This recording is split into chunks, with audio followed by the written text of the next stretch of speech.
If not for Mr. Henry Morrison Flagler, 125 years ago, people would not be flocking to the state of Florida, the most visited state in the Union. Add to that international travel, and it's no wonder we are the destination. And I don't care whether they're going to Orlando, Miami, the Keys, Tampa, you name it, in our own beautiful city of St. Augustine, you tell everybody you know it started right here. Just finding all the stories.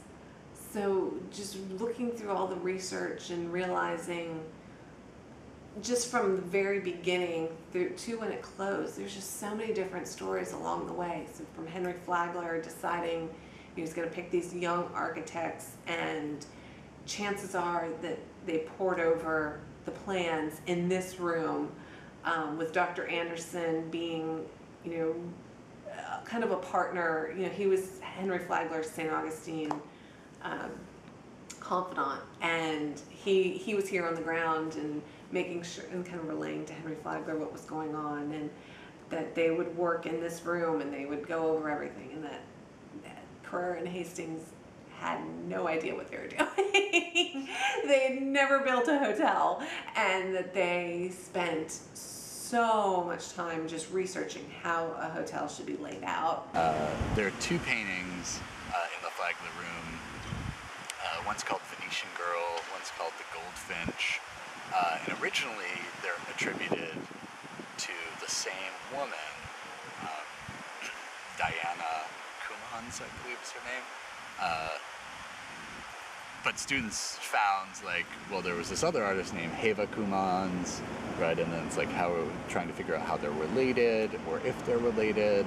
And so we would discover this information that conflicts what the school already had, right?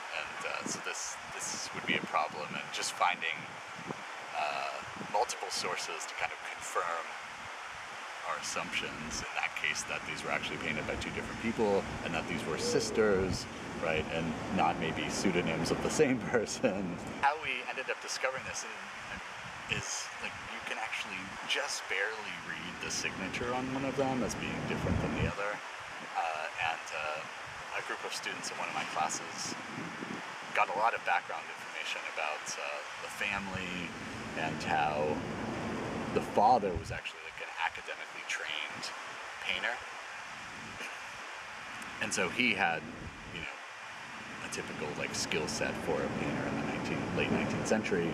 But the daughters, being female, actually could never go to the academy at that point, right? They couldn't study in a sort of traditional setting to be painters.